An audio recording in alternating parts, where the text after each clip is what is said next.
libro de Samuel. Vamos a estar estudiando el primero y el segundo libro de Samuel en las horas de la mañana, así que vamos a invitarle para que usted tome su Biblia y vaya al primer libro de Samuel. Antes de leer la primera parte, quiero darles una breve información, una breve introducción del libro de Samuel. Ahora, el primero y el segundo libro de Samuel se están partidos en dos tomos, pero realmente son un solo libro. No son dos libros diferentes, sino son el mismo libro que se escribe en dos tomos. Las historias del libro de Samuel, o el libro de Samuel, cubre tres personajes importantísimos en la vida del pueblo de Israel. Está el profeta Samuel, quien fue el último de los jueces, el rey Saúl y el rey David. Este libro marca una transición importante porque hasta el momento de Samuel, Dios venía haciendo un gobierno por medio de jueces. Se levantaban jueces que Dios colocaba. Se levantaban estos jueces que Dios colocaba, que Dios los llamaba para hacer la labor de gobernar, de hacer justicia. Y estos jueces entonces eran los que estaban a cargo de toda la nación de Israel. Ahora, en el momento en que Samuel ya está un poco anciano, entonces el pueblo pide un rey y ese rey es Saúl. Entonces aquí se hace una transición de los jueces a lo que son los reyes, quienes son los que permanecerían aún hasta la época después del cautiverio. Y claro que sí, de ese linaje del último rey David que tenemos en este libro, vendría nuestro Señor Jesucristo. Ahora, vamos, la época que se corresponde a lo que son hechos, estos hechos que son narrados se pueden citar en el siglo sexto y el siglo X antes de Cristo, perdón, siglo XI y siglo X antes de Cristo. Siglo XI, no siglo VI, me equivoqué ahí, siglo XI y siglo X antes de Cristo. El libro inicia con la narración del nacimiento de Samuel y concluye con los últimos días de la etapa o de la vida de David. Con estas narrativas, son narrativas muy importantes y vamos a estarlas estudiando porque de verdad que aquí hay mucho material para entender la manera como Dios obra, cómo Dios hace su manera de actuar en medio de nosotros, en medio del pueblo. Y yo sé que vamos a aprender muchísimo sobre el primer libro de Samuel. Entonces vamos al primer libro de Samuel en esta hora, capítulo 1, y vamos a leerlo desde el verso 1 en adelante. Primer libro de Samuel, capítulo 1, verso 1 en adelante. Y dice la palabra del Señor de la siguiente manera. Primer libro de Samuel, capítulo 1, verso 1 en adelante. Dice: hubo varón de Ramataim de Sofim, del monte de Efraín, que se llamaba Elcana, hijo de Jeroam, hijo de Eliú, hijo de Tou, hijo de Suf, efrateo. Y él tenía dos mujeres. El nombre de una era Ana y el nombre de la otra era Penina. Y Penina tenía hijos, mas Ana no los tenía. Y todos los años, dice la palabra de Dios, aquel varón subía de su ciudad para adorar, para ofrecer sacrificios a Jehová, Dios de los ejércitos, en Silo, donde estaban los dos hijos de Elí, Ofni y Finés, sacerdotes de Jehová. Y cuando llegaba el día en que Elcana ofrecía sacrificio, daba a Penina, su mujer, a todos sus hijos y a todas sus hijas, cada una su parte. Pero Ana daba a una parte escogida porque amaba a Ana, aunque Jehová no le había concedido tener hijos. Y su rival la irritaba, enojándola, entristeciéndola, porque Jehová no le había concedido tener hijos. Así hacía cada año. Cuando subía a la casa de Jehová la irritaba así, por lo cual Ana lloraba y no comía. Así hacía cada año. Cuando subía a la casa de Jehová lo irritaba así, por lo cual Ana lloraba y no comía. Verso 7, ahora vamos al verso 8. Y Elcana, su marido, le dijo: Ana, ¿por qué lloras? ¿Por qué no comes? ¿Por qué está afligido tu corazón? ¿No te soy yo mejor que 10 hijos? Y se levantó Ana después de que hubo comido y bebido en Silo, Y mientras el sacerdote Elí estaba sentado en una silla junto a un pilar del templo de Jehová, ella con amargura de alma oró a Jehová y lloró abundantemente.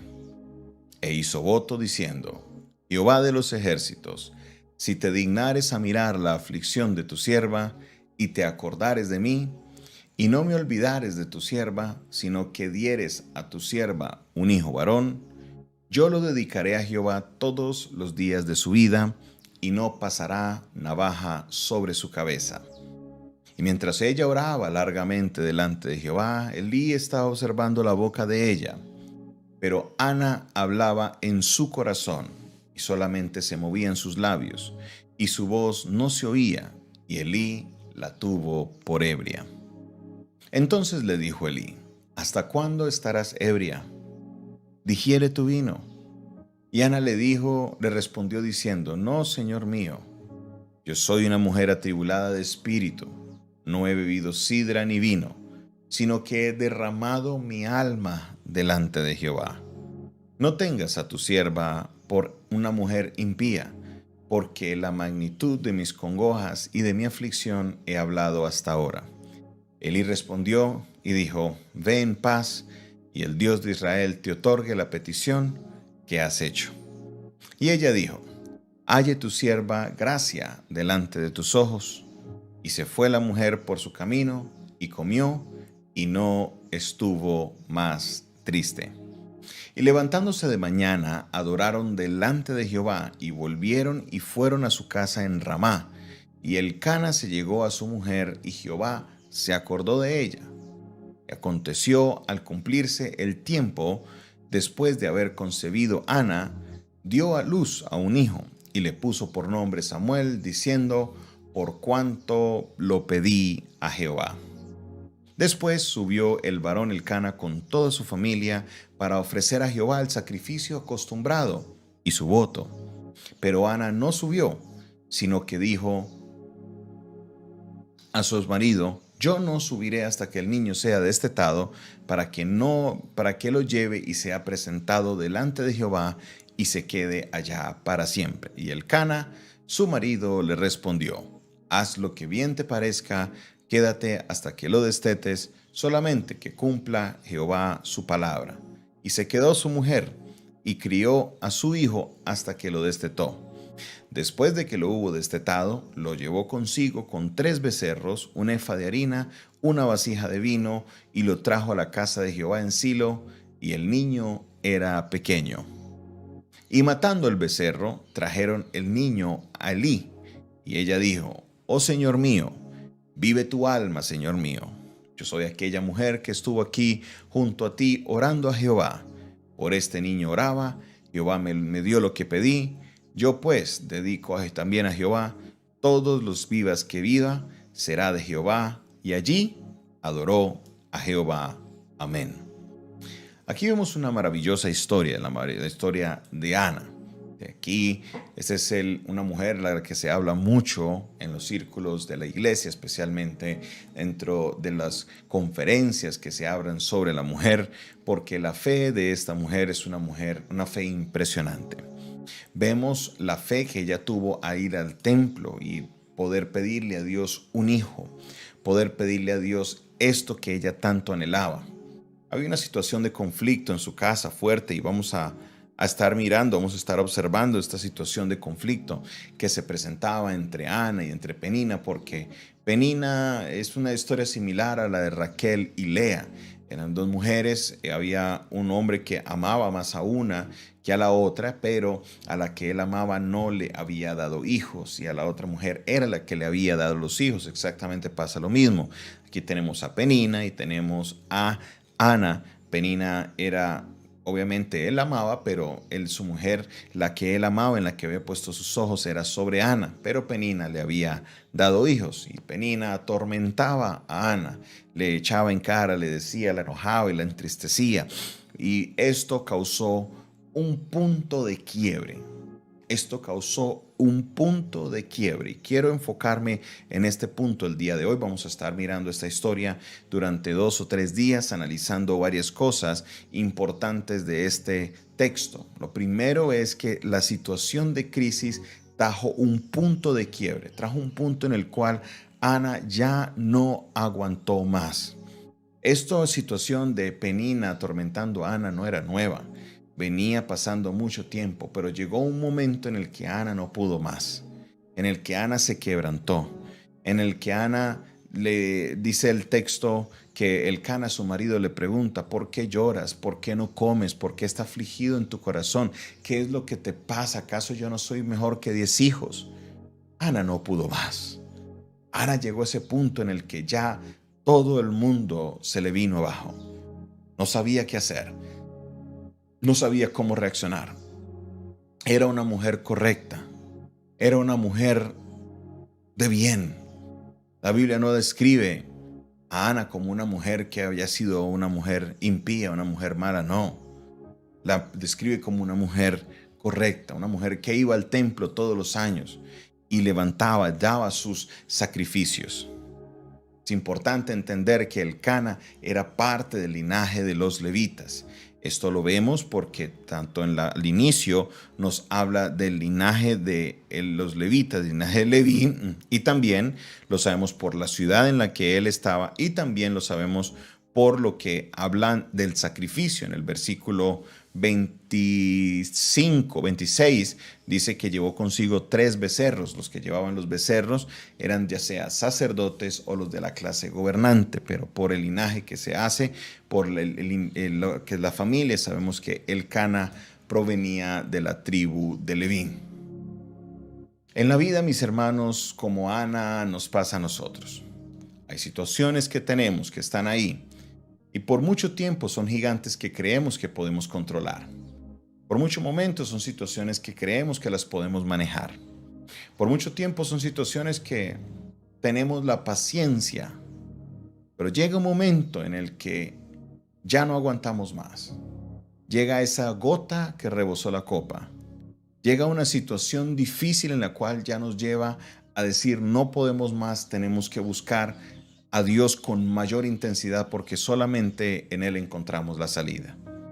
Estas tal clase de situaciones las vemos en todas las áreas de nuestra vida.